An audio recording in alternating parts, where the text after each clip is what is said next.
20학년 강의를 수업을 시작하도록 하겠습니다. 오늘은 교재에서 우리 지난 시간에 배웠던 데를 한번 펴볼까요?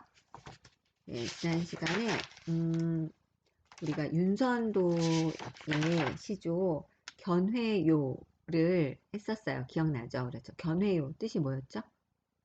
그렇죠. 마음속에 품은 생각을 노래하는 거가 이제 견해어였죠. 자, 견해어고 그 다음에 나와 있는 게 여러분 이제 교재에 반중 좋은감이라고 시작하는 이제 연시조가 나왔죠. 네, 이 부분은 여러분들이 개인적으로 한번 해봐도 그렇게 막 어렵지 않은 내용이기 때문에 선생님 일단 넘어갈게요. 자, 그리고 한 장을 넘기면 그 다음에 나와 있는 이제 작품이 나오는데 그 작품은 이제 관동별곡이라고 했어요. 그래서 우리 선택 수업 시간에 그 모의고사 문제 같은 거에서 보면은 이 관동별곡이 몇 번 나왔었어요. 그렇죠. 그리고 선생님이 이제 관동별곡이 좀 내용도 많고 또 좀 어렵기도 하다라는 이야기를 했었는데, 그래서 이 부분을 우리 오늘 같이 한번 해보도록 하겠습니다. 그래서 관동별곡 펴볼게요. 자, 관동별곡은, 선생님이 지난, 예전에도 설명을 했지만, 일단, 별곡이라는 말은 그냥 뭐, 어렵게 생각하지 말고, 그냥 노래다라고 생각을 하면 되고, 관동이라는 건 이제 지명인데요. 그러니까 관동 지역에 대한 노래다, 그런 뜻이거든요. 관동 지역은 지금으로 말하면 이제 강원도 쪽. 네, 강원도 지역을 이제 관동 지역이다라고 생각하면 되겠습니다. 물론 지금하고 딱 뭐 맞아 떨어진다라고 볼 수는 없고, 좀 차이가 있기는 하지만, 네, 관동 별곡은 이제 강원도다라고 생각을 하면 되겠습니다. 우리 교재에 나와 있는 거는 이제 첫 부분, 네, 그 앞부분, 도입 부분이 나와 있는데요. 한번 보겠습니다. 자, 그리고, 선생님이 이제 그 본문을 들어가기 전에, 관동별곡은, 반드시 알아둬야 되는 이제 가사 작품이에요, 이거는. 가사. 자, 여기, 선생님이 이제 다시 설명을 하자면, 우리가 앞에서 배웠던, 뭐, 견해요라든지, 아니면은 우리가, 처음에 배웠던 작품, 여러분 교재에 나와 있었죠. 예, 이신의 단가육장 같은 이제 그런 작품들의 갈래는 우리가 시조라고 이야기를 해요. 그렇죠. 시조라고 하고 물론 이제 뭐 연시조이긴 하는데 어쨌든 연시조가 됐든 평시조가 됐든 이제 이런 걸 다 시조라고 하는데 시조의 가장 큰 특징이 뭐냐 하면은 바로 이제 사음보로 이루어져 있다라는 게 이제 가장 큰 특징이에요. 사음보는 쉽게 말하면 그 한 줄에서 이렇게 덩어리가 하나, 둘, 셋, 넷 이제 이렇게 호흡을 이제 세 번 끊어서 네 덩어리가 되게 만드는 게 읽는 게 이제 사음보라고 우리가 보통 이야기를 하거든요. 네, 그래서 이제 시조의 특징이 사음보인데 여기 있는 이 가사는 이 사음보가 이제 아주 길게 계속 돼 있는 게 바로 이제 가사다라고 생각을 하면 돼요. 앞에 나와 있는 시조들은 사실은 이제 이렇게 선생님이 세 줄이 기본이라고 그랬잖아요. 그렇죠? 초장, 중장, 종장에서 세 줄이 기본인데, 뭐 이런 게 물론 연시조 같은 경우는 이제 여러 개가 있죠. 그렇죠. 뭐 1장, 2장, 3장 이런 식으로 해서 있죠. 그렇지만 이게 뭐 계속 이어지지는 않거든요. 연시조 같은 경우 더군다나 이제 중간에 이렇게 끊어지잖아요. 그렇죠. 그런데 가사는 중간에 이렇게 끊어지는 게 없이 이 사음보가 쭉 이어지고 있다라고 생각을 하면 돼요. 예, 그게 바로 가사다. 예, 가사다라고 생각을 해주면 되겠습니다. 그래서 사실 시조 같은 경우는 우리가 이런 것들을 이제 운문이라고 이야기하는데요. 그러니까 시 같다고 생각을 하면 돼요. 그죠? 근데 시의 특징은 짧은 거잖아요. 그렇죠. 그런데 가사는 비록 사음보이긴 하지만 길이 자체는 마치 그냥 그냥 산문처럼 이렇게 길어서 그래서 이제 이 가사를 우리가 이렇게 이야기하거든요.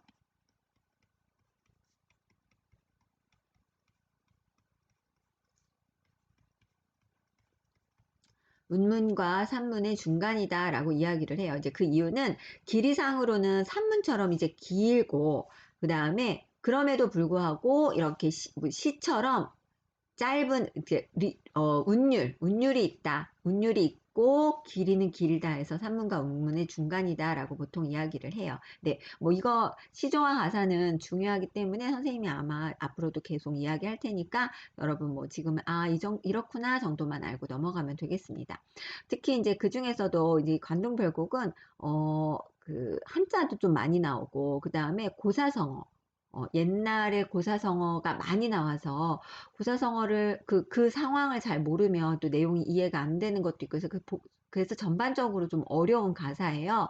그 또 길이도 굉장히 길고 그래서 선생님이 이제 수업을 하면서 그 현대어 풀이를 같이 보여줄 거거든요. 그래서 여러분들도 잠깐 이렇게 뭐 멈춰 놓든지 아니면 다시 보든지 어쨌든 그래서 현대어 풀이를 여러분 그 교재 옆에 보면 여백이 있잖아요. 빈 여백이 있죠. 오른쪽에. 그러니까 거기에다 현대어 풀이를 꼭 써놔서 이거는 정말 나올 때마다 꼭 알아둬야 된다는 걸 꼭 명심하기 바랍니다. 자, 그러면 본문으로 넘어갈게요.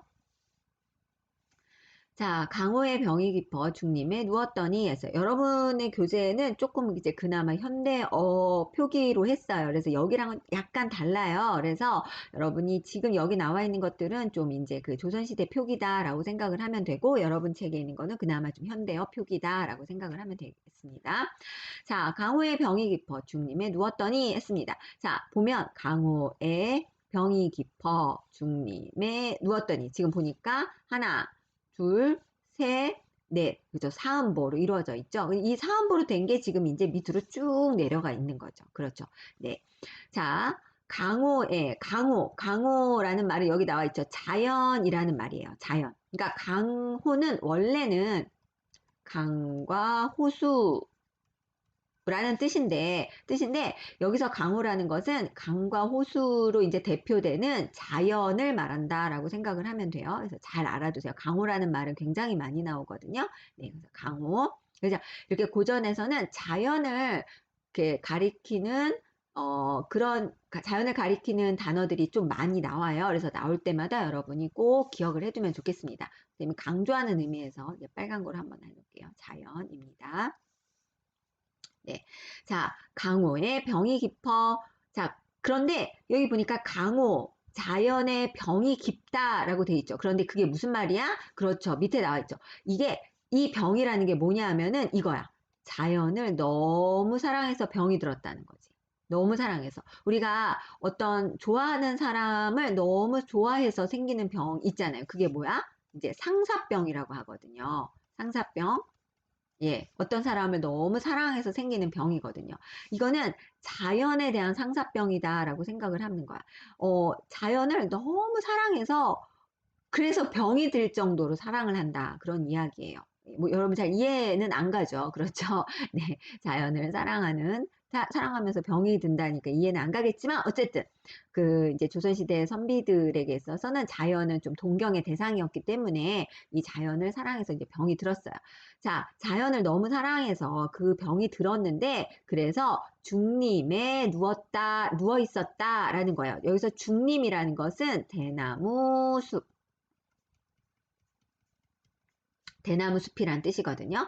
대나무 숲 속에 누워서 지냈다라는 거예요. 그러니까 자연을 너무 사랑해서 대나무 숲도 결국 자연이잖아. 그러니까 그 자연 속에서 살았다라는 이야기예요. 여기서 대나무 숲은 사실은 이제 지금 이 관동별곡을 지은 사람이 정철이잖아요. 정철. 예. 정철은 그런데 그 굉장히 뭐 글을 잘 짓고 아주 뭐 뛰어난 문장가이기는 하지만 정치적으로는 사실은 좀 여러 가지 어려움을 많이 당했어요. 그래서 정철은 귀향을 굉장히 많이 갔어요. 예. 좀 그 정계에서 좀 활동을 하다가 그러다가 또 이제 뭔가 미움을 받거나 모함을 받거나 아니면 이제 뭐 당파 싸움에서 밀리거나 어쨌든 이래가지고 이제 귀향을 좀 많이 갔었어요. 그래서 이제 이때도 지금 자기의 고향에 내려와 있는 거야. 그런데 이제 고향에 내려와 있는 게 뭐 고향을 뭐 너무 고향을 좋아서 내려왔다기보다는 이제 귀향처럼 이제 내려온 거예요. 그 쫓겨나서, 그러니까 서울에서, 한양에서 이제 쫓겨나서 결국은 이제 자기 고향에 머물고 있었다라는 이야기야. 예. 그런데 이제 어쨌든 그것을 이렇게 표현한 거죠. 내가 자연을 사랑하는 깊은 병이 들어서 내가 은서지에서 지내고 있었다. 은서지라는 것은 이제 숨어 있는 공간이란 뜻이거든요. 그러니까 이제 지금 이제 이렇게 은둔 생활을 하고 있다. 그런 이야기죠. 은둔 생활. 예, 은둔하다라는 거 알죠? 이렇게 뭔가 이렇게 나서는 게 아니라 이렇게 뭔가 좀 숨어 있는. 예. 자, 뭐 한 줄인데 이제 이런 여러 가지 이야기가 담겨 있어요. 네. 자, 그래서 이제 그러고 지냈어. 고향에서 그냥 뭐 책 보면서 그다음에 이제 자연을 즐기면서 이제 그렇게 생활을 하고 있었죠. 그러고 있었는데 라고 되어 있죠. 그렇죠? 자, 그래서 여기 이 부분에 대한 현대어 풀이가 바로 이거거든요. 그래서 여러분은 이 부분을 옆에다가 적어 놓는데 여러분 오른쪽에 여백에다 적어두는데 이것을 뭐 다 적어둬도 되겠고 아니면은 이 중에서 내가 필요한 부분만 뭐 이렇게 핵심적인 단어만 적어놔도 괜찮아요. 어쨌든 중요한 건 이제 이 내용이다라는 걸 좀 기억을 해야 돼요. 자, 여기서 우리 하나만 더 짚고 넘어가겠습니다. 자, 자연을 사랑하는 병이다라고 했잖아요. 그렇죠. 자연을 너무 사랑해서 병이 들었다 했는데 이제 이것을 나타내는 사자성어가 있어. 예, 그걸 좀 알아둘게요. 자연을 너무 사랑해서 생기는 병, 그게 뭐냐 하면은,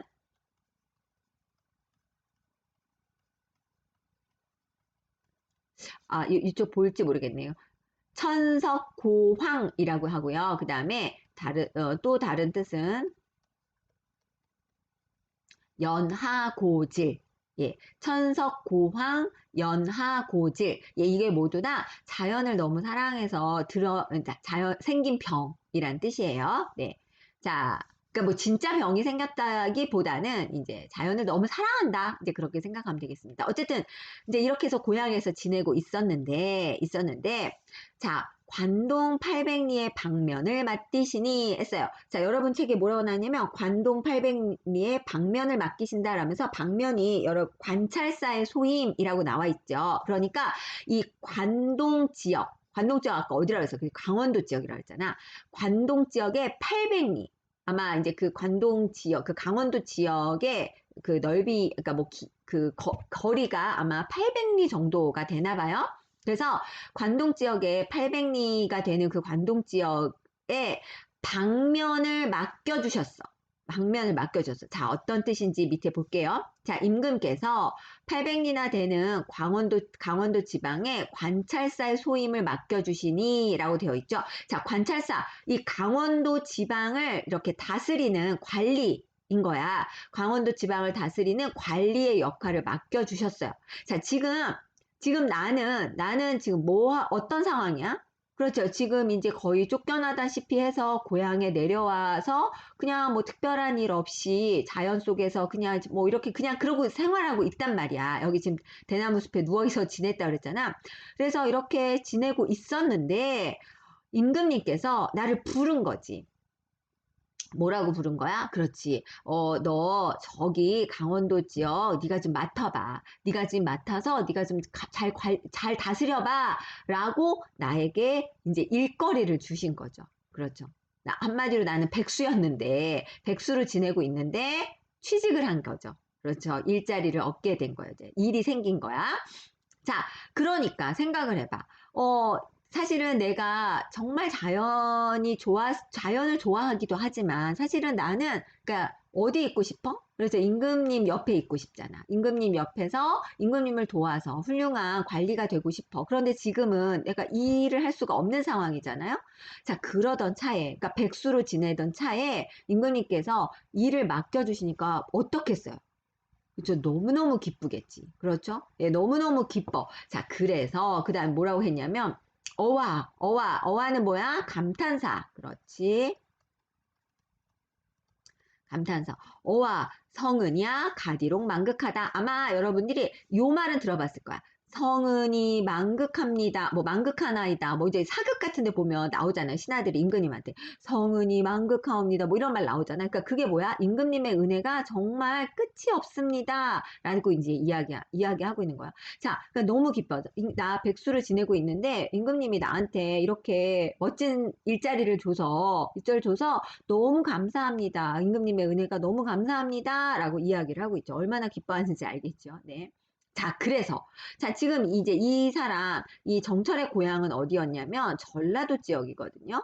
예. 전라도 지역이야. 그럼 전라도는 여러분이 이제 잘 알겠지만, 이제 예를 들어서 이제 이게 이게 우리나라 지도라고 칩시다. 네. 우리나라 지도면은 전라도면 이제 이쪽이에요. 이쪽. 아래쪽. 남쪽이죠. 남쪽. 이쪽이에요. 자, 난 여기서 지금 생활하고 있었거든요. 자, 그런데 이제 강원도는 어디냐면 여기잖아, 여기. 이쪽. 이쪽이 강원도란 말이야. 예, 이제 일로 가야지. 그쵸? 여기 일을 맡기셨으니까. 자, 근데 이제 가기 전에 어디를 먼저 갔냐면, 지금 이렇게 나한테 일자리를 주신 분이 누구야? 임금님이잖아. 그렇지. 그러니까 임금님한테 이제 감사하다는 인사를 드려야 되는데, 임금님은 어디 계셔? 그쵸? 한양에 있단 말이야. 한양은 어디야? 서울, 지금 말하면 서울이잖아. 그러니까 서울은 어디냐면 이쪽이야, 이쪽. 여기. 자, 그러니까 지금 이제 이 정철의 새로운 일자리는 강원도지만 먼저 임금님한테 감사합니다라는 이제 인사를 하고 갈 거거든요. 예, 그래서 보겠습니다. 자, 연춤은 들이다라 경회남문 바라보며 라고 나와 있지요. 자, 뭐라고 나왔어? 연춤문이라는 게 경복궁의 서쪽 문이래요. 이제 경복궁이 어디야? 임금님 계신 곳이잖아. 그렇죠. 경복궁의 서쪽 문으로 막 달려갔어. 자, 근데 생각해봐. 지금 여기까지는 지금 이 전라도 지역이야. 전라도 이 사람의 고향에서 지금 이런 거거든. 고향에 있었는데 취업 통지서가 온 거지. 취직 통지서가. 너 이제 강원도 관찰사가 되는 거야. 라는 어떤 그런 통지서가 왔고, 이제 너무 기뻤어. 그래서 지금 보면 여기 사이는 지금 아무 얘기도 없지만 이 사람이 전라도 자기 고향에서 지금 이제 벌써 한양으로 와버린 거야. 그죠? 그러니까 지금 지금 이 전라도에서 한양까지 오는데 뭐 하루 만에 오거나 아니면은 뭐 1시간 만에 오거나 이러질 못하잖아요. 지금이야 뭐 KTX 타면은 뭐 금방 오겠지만 이 당시는 뭐 며칠 걸려 왔겠죠. 그렇죠. 그런데 그런 내용은 다 이제 없앴어. 그죠? 그게 중요한 게 아니잖아? 그렇죠. 그리고 빨리 임금님을 보고 싶은 마음, 그리고 빨리 강원도로 가서 이제 일을 하고 싶은 마음, 이 너무 설렘이 이제 그 가운데 과정은 다 생략을 하게 된 거지. 자, 그래서 경복궁으로 왔어. 그래서 막 달려갔어. 문으로 달려가서 경회로 남문을 바라보며 했어. 저 경회로 남문을 이제 바라보면서 이제 그 경회로 쪽에 누가 계셔? 임금님이 계시거든요. 그래서 그 경회로 쪽을 바라보면서 하직하고 물러나니 옥절이 앞에 섰다라고 나와 있죠. 내가 이제 임금님께 하직이라는 것은 이제 그 굿바이 인사예요. 임금님 안녕히 계세요. 이제 그 인사를 하고 물러나니까 임금님 앞에서 직접 임금님을 만난 건 아니죠. 왜냐하면 문을 바라보며 했다 그랬으니까 저기 지금 임금님이 계신데 이제 임금님 계신 쪽을 바라보면서 이제 인사를 한 거지. 임금님 안녕히 계세요. 뭐 저 잘 갔다 올게요. 하고 인사를 하고 물러나니까 자, 옥절이 앞에 섰다. 옥절. 딱 내가 지금 인사하고 나니까 앞에 딱 옥절이 보인 거야. 근데 그 옥절이 뭐냐면은 관찰사의 심표라니까 지금으로 말하면 뭐 임명장 같은 거겠죠. 예, 임명장. 예. 자, 그래서 이제 이 사람이 강원도 관찰사다라는 거 이제 임금님이 해준 어떤 표야, 표. 그게 딱 앞에 있는 거지. 이제 그거를 받고 이제 이 사람이 강원도로 가게 된다라는 이야기예요. 자, 그래서 이 부분에서는 그 부임지, 일하러 가는 이거 관동 지역으로 가기 전에 이 화자인 정철이 너무너무 기뻐하는 것이 이렇게 굉장히 빠른 속도로 전개되고 있죠. 빨리빨리 이제 이야기가 전개되고 있음을 알 수 있습니다. 자, 여기 부분이 여러분 이제 문제에서 A라고 되어 있죠. 자, 그래서 우리가 A 부분을 먼저 문제를 풀어보도록 하겠어요. 여러분 뒤로 보니까 12번 문제가 있어요. 12번 문제. A에서 E에 대한 감상으로 적절하지 않은 것은 했는데 우리가 이제 A 부분 읽어봤으니까 한번 보겠습니다. 네, 여러분 교재 볼게요. 자, A 부분. 자, 방면은 자연에 묻혀있던 화자가 서은에 감격하며 새로운 공간으로 이동하게 되는 계기로 작용하는군이라고 되어 있죠. 그렇죠. 이 사람이 그 자연 속에 있다가 새로운 곳으로 가게 되는 계기가 뭐야? 그렇죠. 강원도 관찰사라는 어떤 그 임무를 맡게 된 거잖아. 그렇죠. 그래서 여기에서 그 소임을 맡겨준다라는 방면은 그런 어떤 계기가 된다라고 볼 수 있겠네요. 네. 자, 그러면 B 부분으로 넘어가겠습니다. 자, 평구역 말을 가라 흙수로 돌아드니. 자, 아까 말했죠. 아까 이제 우리 여기 선생님이 아까 이제 다시 여기 가가지고 임금님한테 인사하고 이제 그 다음에 어디로 가는 거야? 그렇죠. 그 다음에 이제 여기로 가잖아. 이제 강원도로 가야 된단 말이야. 그래서 강원도로 가는 어떤 여정이 잠깐 나와요. 자, 볼게요. 여기 평구역도 지명이고요. 그 다음에 흙수도 지명이에요. 그 다음에 섬강도 지명이고요. 치악도 지명이에요. 여기 이 관동결곡의 특징은 뭐냐면은 이 정철이란 사람이 이 관동 지역에 와서 이제 관동 지역을 두루두루 다니면서 이제 그 관동 지역에 있는 뭐 산, 강 이런 자연 경치들에 대해서 쭉 써요. 그래서 여기는 지명이 굉장히 많이 나와요. 예. 자, 여기서 일단 볼게요. 자, 평구역 지금의 이제 경기도 양주인데요. 어쨌든 거기 가서 이제 지금 이제 한양에서 임금님한테 인사하고 그다음에 이제 강원도 쪽으로 가고 있다 그랬잖아. 이제 그 사이 길 사이에 양주에서 말을 한번 갈아타고 왜냐하면 이제 말도 힘드니까 한양에서 강원도까지 계속 달려갈 수 없잖아요. 그러니까 우리가 마치 환승하는 것처럼 말을 한 번에 중간에 갈아타고 그 다음에 이제 여주 흑수로 들어갔어요. 자, 섬강은 어디매요? 치악이 여기로다. 여기서부터가 이제 강원도에 도착한 거야. 자, 강원도 도착했어요. 섬강, 원주, 치악. 자, 다 이게 강원도에 있는 지명이에요. 예, 벌써 왔어. 그래서 굉장히 빠른 그 속도감.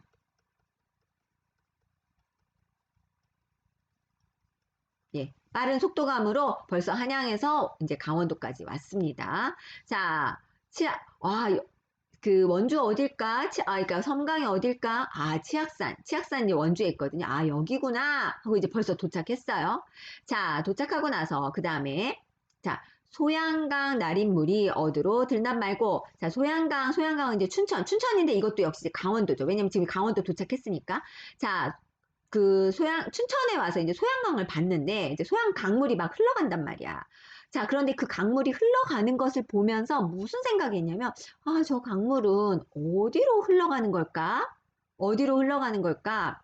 라고 하는 거죠. 자, 사실 이 부분은 그럼 소양강이 그게 결국 어디로 흘러가고 있는 거야? 그렇죠. 이제 이 강이 한양 쪽으로 그 한강 쪽으로 흘러간단 말이야. 그렇죠. 이게 이제 이 강줄기가 예. 그래서 이 어디로 흘러가는 말이지라는 말에 결국은 한강으로 가겠구나. 한강으로 흘러가지.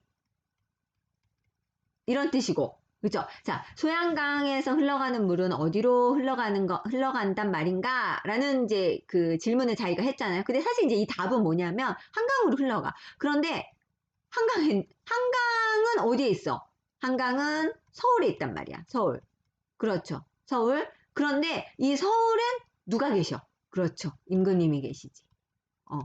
이제 이렇게 흘러가는 거야.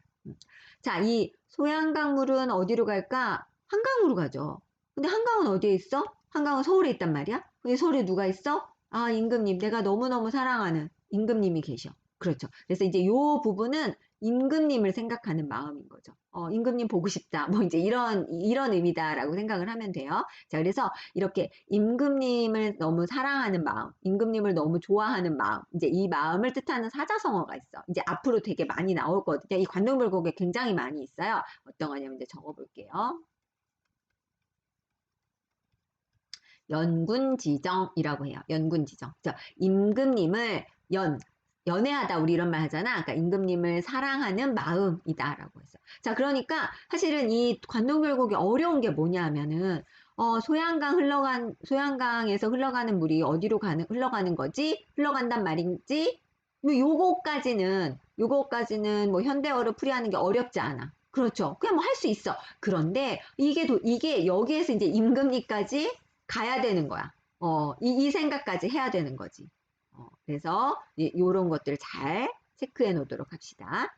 자, 임금님 한번 생각했어요? 자, 임금님 생각하니까 무슨 생각이 들어서, 아, 저 임금님 옆에 내가 있어야 되는데. 우리 임금님 옆에 내가 있어서 임금님을 잘 도와드려야 하는데, 이런 마음이 들 거 아니야. 그런데 나는 지금 그러니까 서울에서 굉장히 멀리 떨어진 이 강원도 쪽에 있단 말이지. 그죠? 그러니까, 임금님 옆에 있고 싶다. 자, 그런 생각이 들 거 아니야? 그래서, 고신 거국의 백발도 하도할샤라고 나와 있어요. 자, 고신이라는 건 외로운 신하라는 뜻이에요. 외로운 신하. 임금님을 떠나 있는 이 외로운 신하. 이게 누구야? 고신. 여기서 말하는 건 그쵸. 정처를 말하는 거겠지. 화자를 말하는 거고, 화자는 결국은 정처를 말하는 거죠. 그쵸? 임금님 곁을 떠나 외로운 신하인 나는 내가 백발이 하도할샤. 자, 여기서 하다. 그런 말이니까, 자, 이거 하다라는 말, 우리 다시 한번. 선생님이 고전에서 하다라는 거는 뭐라 그랬었죠? 자, 대답해 볼까? 하다란 무슨 뜻이야? 두? 뭐, 그 영어에서 말하는 두? 아니야. 하다는 많다. 네, 많다라는 뜻이에요. 예, 이건 정말 꼭 알아둬야 돼요. 예. 자, 그러니까 하도할샤라는 얘기는 뭐야? 많기도 많구나. 뭐가? 백발, 하얀 머리. 자, 임금님 곁을 떠난 신하가 머리가 하얀 머리가 많다라고 하는 거죠. 아, 그러면 우리가 알 수 있는 게 뭐야? 우리가 백발이라고 하면은, 그럼 이 정철이 나이가 많나? 나이가 많아서 흰머리가 많이 났나? 뭐, 이렇게 생각할 수도 있지만, 그러니까 우리가 이제 글에 흘러가는 내용을 살펴보니까, 우리가 보통 막 너무 신경 쓰고 너무 걱정하면 막 흰머리 난다 라고 하거든요. 그러니까 젊은 사람도 너무 뭐 스트레스를 많이 받거나 너무 막 신경을 많이 쓰고 걱정을 많이 하면 흰머리가 난다고 하는데, 그러니까 여기에서 지금 흰머리라는 건 뭐야? 내가 지금 임금님 옆에 있어야 되는데, 그래서 내가 임금님을 도와드려야 되는데, 임금님 나 없으면 힘드실 텐데, 어떡하지? 임금님 괜찮으실까? 막 임금님 걱정을 너무 하는 거지. 그래서 막 그 흰머리가 많이 난다라는 뜻인 거야. 자, 그러니까 아까 이 소양강 흘러가는 물이 어디로 가는 거지? 하니까 임금님 너무 보고 싶어 라는 생각이었다면, 두 번째는 요 줄은 그러니까 임금님 을 생각하면서 걱정이 너무 많은 거지. 걱정이 너무 많아서 백발이 생겼다라고 해서 이 부분은, 물론 여기도 이제 임금님을 사랑하는 마음이겠죠. 뭐 사랑하니까 걱정을 한다고 할 수 있겠죠. 자, 그러면서 또 이제 나라를 걱정하는 마음. 그래서 이 부분은 우국지정이 드러나 있다라고 볼 수 있어요. 아까 연군지정은 선생님이 임금님을 사랑하는 마음이라고 했잖아요. 그러니까 우국지정은 나라를 걱정하는 마음이야. 나라를 그러니까 여기서 나라는 뭐 임금님일 수도 있겠죠. 그러니까 나라 혹은 뭐 임금님을 걱정하는 마음이다라고 볼 수 있습니다. 예. 자, 그래서 여기가 B 부분이었습니다. 자, 그러면 여러분 이제 다시 문제로 한번 볼게요. 2번에 자, B. 백발은 한양에서 멀어지는 상황에 따른 화자의 심리적 상태를 비유한 소재이군이라고 했는데, 그쵸? 뭐 이게 이렇게 볼 수도 있겠죠. 그렇죠. 한양에서 멀어졌잖아. 그러니까 지금 이제 임금님 곁을 떠났잖아. 그래서 막 임금님 걱정하느라고 막 백발이 생겼다라고 했으니까 이 사람의 심리 상태 뭐야? 걱정하는 마음이라고 볼 수 있겠죠. 네. 자, 그러면 세 번째 C 부분을 보겠습니다. 자, 동주밤 개요새와 북간정에 올라하니라고 되어 있어요. 자, 동주 역시 지명입니다. 지명.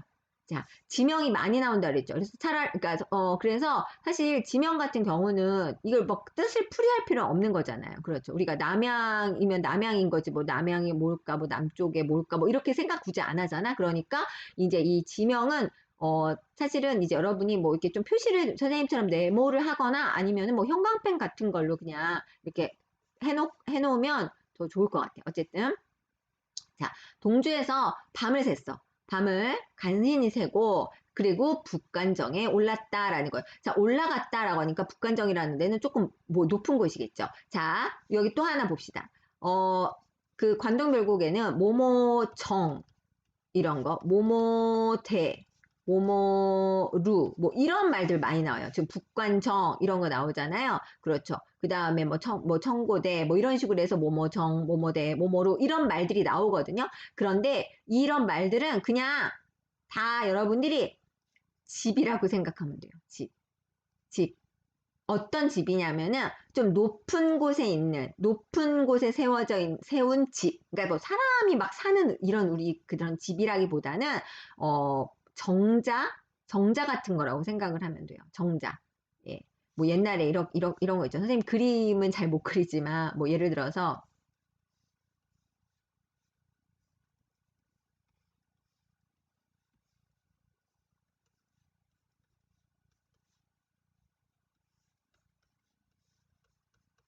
뭐, 이렇게, 어, 전달이 잘 됐나 모르겠네요. 어쨌든, 이제, 이런 식으로 해서, 이렇게 뭐 약간 마루 같은 것만 돼 있고, 그렇죠? 이제, 왜, 그 전망대 같은 데 보면 있는 거 있잖아요.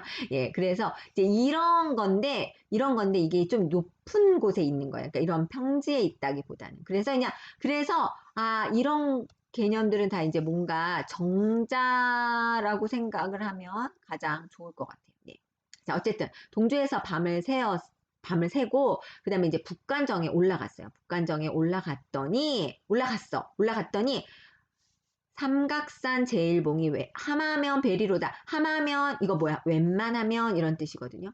자, 삼각산의 첫 번째 봉우리가 웬만하면 보이겠네 이런 뜻이야. 자, 북간정에 올라갔더니 북간정 아까도 말했지만 높은 곳에 있는 정자라고 그랬잖아. 이 정자에 올라갔어. 올라갔더니 이제 올라가서 이렇게 보니까 저기 삼각산의 첫 번째 봉우리가 보일 것도 같네라는 뜻이거든요. 자, 그럼 여기서 이 삼각산이 갑자기 왜 나왔느냐? 자, 이 삼각산은 어디에 있는 산이야? 그렇죠. 한양에 있는 산이야. 예.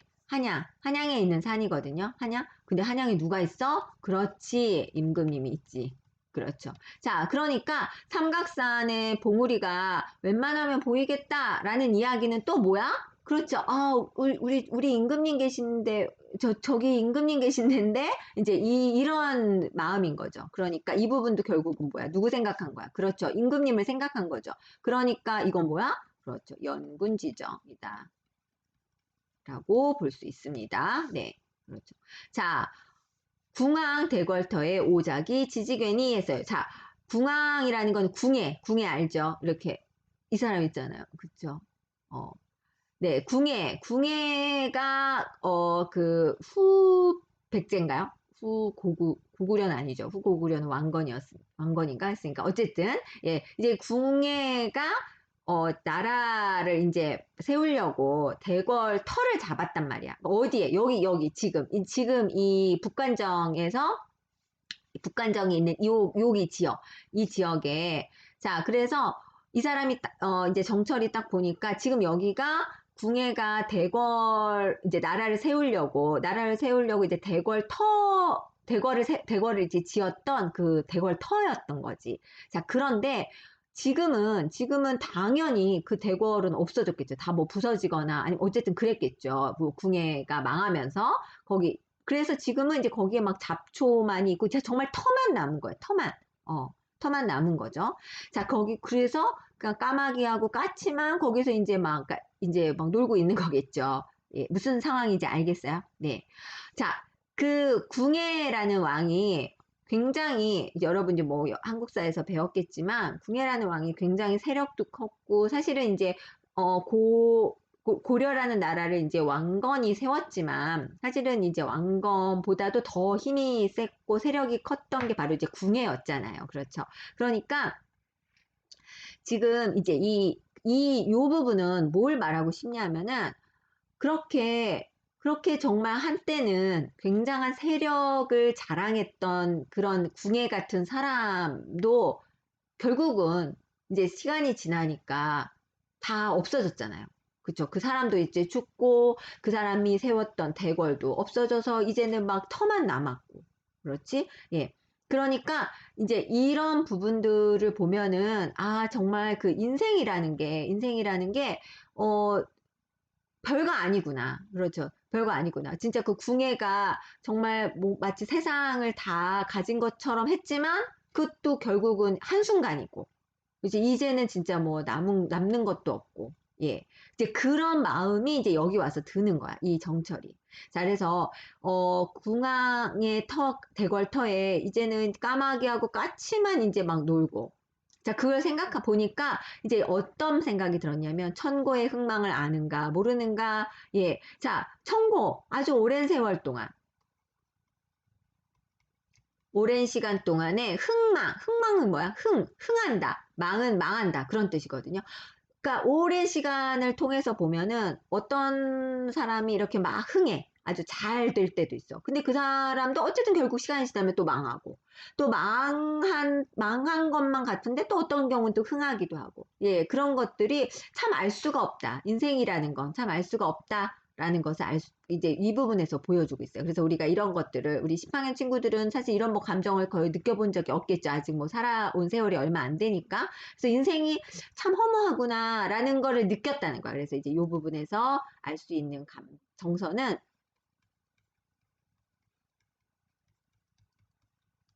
예, 인생 무상. 예, 이런 말 이제 많이 들어봤죠. 인생이라는 건 참 허무한구나. 이게 막, 그러니까 뭐, 천년, 만년 막 살 줄 알았죠. 그렇지만, 결국은 이렇게 사람도 죽고, 그 다음에 이제 뭐 대궐 터도 이제 다 무너져서 없고, 그죠. 그래서 이제 이런 걸 통해서 인생이라는 게 참 허무하구나라는 걸 이제 여기서 느끼게 됐다는 거죠. 자, 그래서 이제 C 부분을 봤습니다. 자, C 부분 한번 3번 볼게요. 오장만이 지저귀는 대궐터는 옛날 번성했던 모습과 대비되어 화자에게 무상감을 느끼게 하는군. 그렇죠. 그렇죠. 예, 지금 옛날에는 굉장히 화려했겠죠. 굉장히 화려하고 아마 정말 영원할 것 같다고 생각했을 거야. 궁예가 여기에 대궐을 만들었을 때는 아마 이렇게 뭐 나라가 금방 망할 거라고 생각을 못 했겠죠. 그렇죠. 근데 지금은 결국은 이렇게 다 없어지고 뭐 까마귀랑 까치만 있는 거. 그러니까 이제 그때와 지금의 상황을 대비된다라고 볼 수 있겠죠. 네. 자, 그러면 다음으로 보겠습니다. 자, 회양 네이로미 마초와 같할시고라고 돼 있죠. 자, 회양도 지명이에요. 지명. 지명 어디야? 지금 이제 그 북간정에 올라왔던 요 지역. 지금 이제 정철이 있는 이 지역, 이 동네 이름이 회양인데, 자, 회양이라는 너의 이름이 마침 같구나, 라는 뜻이야. 지금 내가 있는 곳이 회양인데, 회양이란 이름이 마침 똑같아. 그럼 이제 뭐랑 똑같은지가 나와야 될 거 아니야. 그쵸? 그래서 이제 뭐라고 했냐면, 여기 선생님이, 여기는 없지만 생략된 부분인데 바로 이거예요. 자, 회양이라는 너의 이름이 중국의 회양이라는 동네 이름하고 마침 똑같구나 라는 뜻이죠. 이게 또 무슨 말이야 도대체.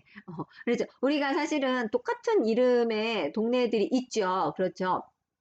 뭐 남양이 여기도 있지만 뭐 우리나라의 어딘가에도 남양이라는 동네가 있을 수 있잖아요. 그렇죠. 선생님 아직 뭐 들어본 적은 없지만 그리고 또 선생님이 되게 예전에 깜짝 놀랐던 게 그 서울에 가면은 명동이라는 동네가 있거든요. 굉장히 그 외국인들도 많이 오는 쇼핑 동네인데 그 명동 그래서 선생님은 우리나라의 명동은 거기만 있는 줄 알았는데 알고 봤더니 뭐 춘천에도 명동이 있더라고요. 그러니까 이렇게 좀 똑같은 이름들이 있잖아요. 그렇죠. 자, 그런데 지금 이제 정철이 있는 이곳이 회양이란 동네인데 중국에도 아마 회양이라는 이름의 동네가 있었나 봐.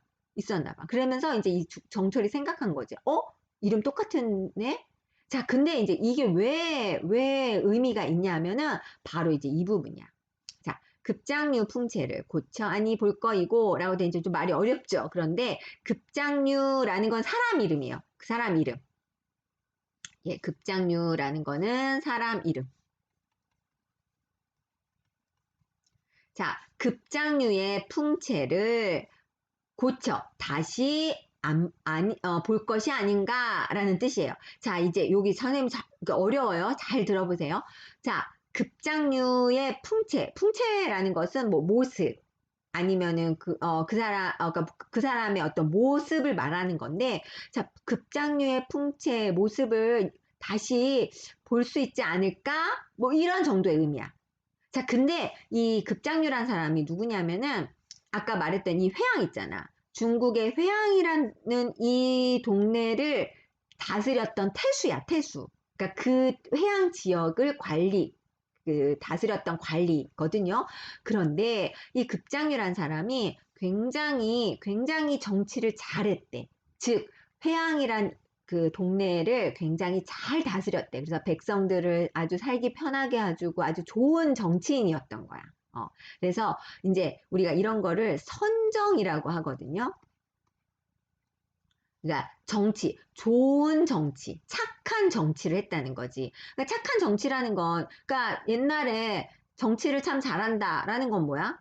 그죠? 백성들이 아무 근심 걱정 없이 행복하게 잘 살 수 있도록 하는 게 좋은 정치잖아요. 그러니까 이 급장유란 사람이 그렇게 회양 지역을 굉장히 잘 다스렸나 봐요. 근데 이제 이 사람은 옛날에 죽었어. 옛날 사람이야. 옛날 사람이야. 그런데 이 급장유의 모습을 다시 볼 수 있지 않을까? 라고 이야기해서 못 보지. 뭐 귀신을 보는 것도 아니고 그렇죠. 못 보죠. 그러니까 이 얘기는 결국은 무슨 말이냐 하면은 그 중국 회양의 급장유는 이미 죽어서 없지만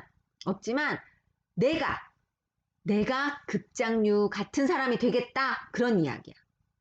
이해됐어요? 자, 지금 정철도 이 관동 지방을 다스리는 관리로 온 거잖아요, 지금. 그쵸?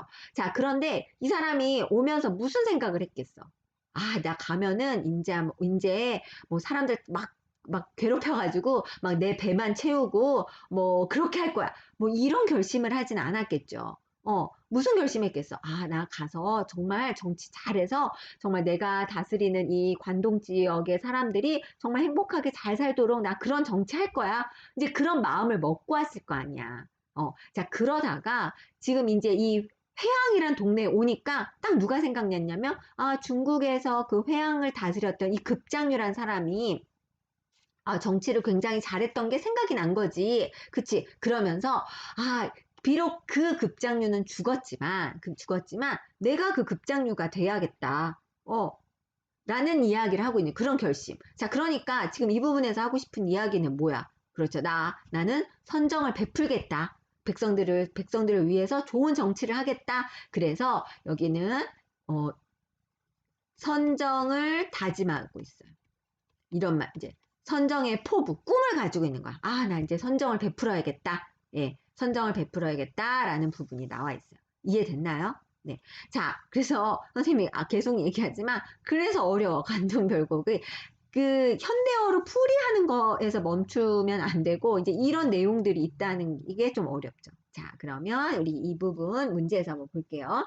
자, 4번 보니까 화자는 회양이 급장류가 선정을 베풀었던 곳의 지명과 같다는 점을 떠올리며, 그렇죠. 지금 선생님이 얘기했던 것처럼 선정의 포부를 품고 있고, 맞죠. 예. 나도 이제 이런 좋은 정치를 해야겠다라고 이제 결심을 한 거죠. 자, 이제 마지막 보겠습니다. 자, 조금 기네요. 네. 자, 영중이 무사하고 시절이 3월인데, 자, 이제 왔어요. 강원도에 와서 이제 시간이 좀 흘렀어. 어느 정도 좀 흘렀어. 무슨 말인지 알겠죠? 자, 강원도에 와서 이제 막 북한정도 올라가고 임금님도 생각하고 그다음에 회양 가서 아, 나 이제 좋은 정치 할 거야. 정말 훌륭한 정치 할 거야라고 이제 결심을 하고 이제 그리고 나서 아마 관리의 일을 시작했겠죠. 뭐 맨날 놀 수는 없으니까 시작했죠. 그리고 나서 어느 정도 좀 시간이 지났어. 한 몇 달 정도 지났어. 자, 그랬는데 그동안 아마 이 정철이 그 자기가 결심했던 대로 좀 정치를 잘 했나 봐. 그래서 백성들을 이제 그 관동 지역을 잘 다스렸나 봐. 그래서, 자, 영중이 무사하다라는 것은 자기가 다스리는 그 지역이 무사해. 이거 무슨 말이야? 그러니까 이거는 결국은 아무 일 없었어. 내가 다스리는 동안, 내가 관리로 있는 동안 아무 일이 없었어. 그러니까 결국은, 좀 자기 자랑이야. 지금 자기 자랑을 하고 있는 거야. 내가 몇 달 여기 와서 몇 달 내가 했는데, 아무 일 없어. 특별한 일 없어. 굉장히 잘 되고 있어. 뭐 이런 의미를 하고 있죠. 자, 아무 일도 없고, 그 다음에 더군다나 시절도 이제 3월이야. 3월. 이제 막 봄이 됐단 말이지.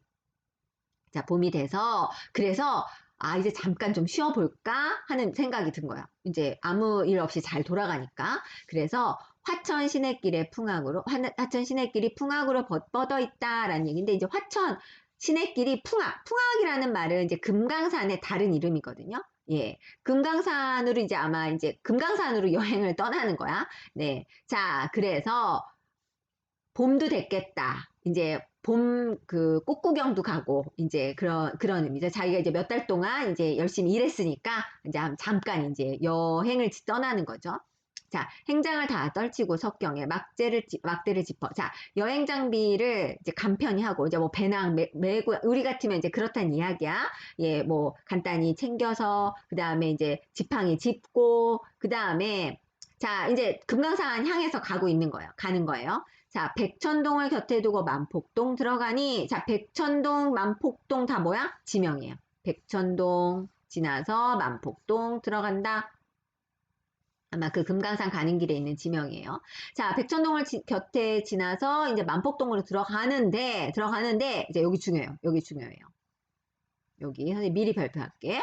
자, 들어가고 있는데, 은 같은 무지개, 옥 같은 용의 꼬리가 있어요. 자, 무지개인데 마치 은 같아.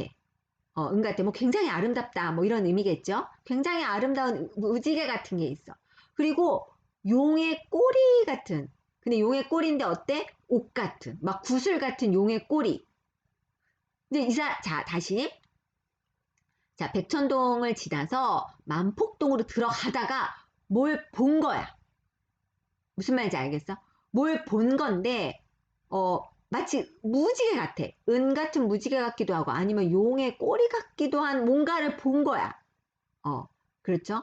자, 그랬는데 이것이, 자, 섞어 돌면서 뿜는 소리가, 이제 얘가 어떤 게 내는 소리가 심리의 자자시니까 심리 동안에 이제 그 소리가 쫙 퍼지고 있는 거지. 뭔지 모르지만, 심리 동안 쫙 퍼지고 있어. 그 소리가.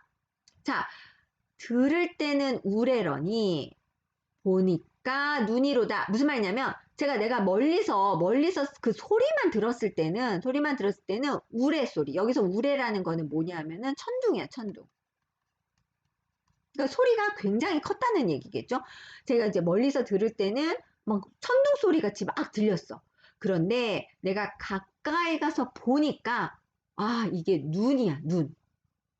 자, 여기 지금 별표 친 게 바로 그런 얘기거든요.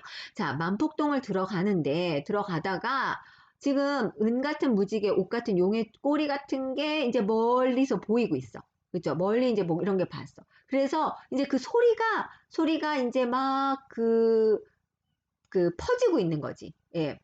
퍼지고 있는 거야.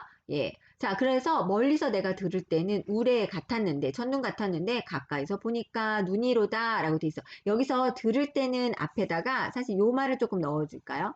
여기 있군요. 멀리서 들을 때 란 뜻이고요. 가까이서 바라보니 란 얘기야. 그러니까 이거는 이제 원경이고요.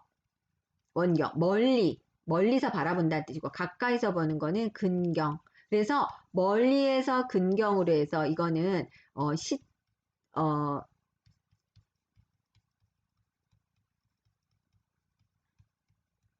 네, 시선이 달라진 거죠. 내가 멀리에서 가까이로 온 거니까. 네, 그렇다면 도대체 뭘 보고 이 사람이 그런 건지, 무엇이 이렇게 멀리서는 막 천둥 소리 같은데 가까이서 보니까 눈인가, 정말 눈이 내린 건가? 가 아니라는 거야. 자, 이건 뭐냐 하면은, 여기 약간 힌트이기도 하지만, 여기 백천할 때, 요 천이라는 말이 이제 그 시내라는 시내물이거든요. 만폭동할 때 이 폭이라는 말이 이제 폭포야, 폭포. 예. 자, 그러면 혹시 좀 감이 잡히나요? 뭘 보고 하는 것 같아요? 그래요. 맞아요. 여기에서 말하고 싶은 거는 뭐냐면은,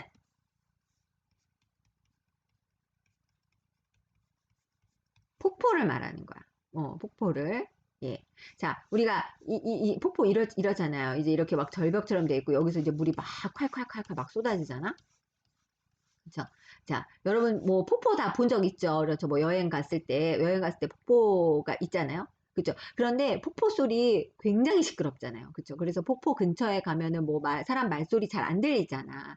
그러니까 지금 이 정철도 내가 멀리서 무슨 막 천둥 소리 같은 게 막 들린 거야. 들렸는데 가까이 와서 보니까 이제 가까이 요 정도 왔겠지. 요 정도 와서 보니까 눈이다라고 이야기했잖아. 근데 여기 눈이 내렸다는 거 아니야. 왜냐하면 지금 봐봐. 시절이 3월이잖아.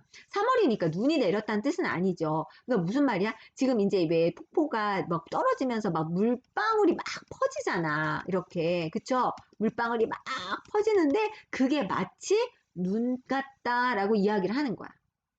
이해됐습니까? 네. 자, 그러니까 여기서 보면 우레, 눈, 다 뭘 말하는 거야? 그렇죠. 폭포를 말하는 거야. 자, 폭포는 우레고 폭포는 눈이다. 그래서 이 부분은 은유법이 쓰였어. 그렇죠. 은유법은 뭐야? 은유법은 A는 B다 라는 거잖아. 그러니까 뭐야? 여기서 폭포는 우레다. 폭포는 눈이다 라는 뜻이잖아. 여기 보면 폭포라는 말 하나도 안 나왔어. 그렇죠. 그러니까 우리가 이게 폭포인지 도저히 알 수가 없거든요. 지금 폭포를 얘기하는구나. 그래서 이 부분 그래서 이제 뭐 시험에도 많이 나오죠. 그렇죠. 자, 은유법이 쓰였고, 자, 그다음에 이제 여기 우리가 표현법 하나만 더 보면은 은 같은 무지개, 옥 같은 용의 꼬리라고 돼 있잖아. 그러니까 진짜 무지개, 진짜 용의 꼬리라는 뜻이 아니라 은 같은 무지개. 그 다음에 옥 같은 용의 꼬리, 같은 이런 뜻이야. 그런 뭐라고? 이것도 다 폭포를 말하는 거지.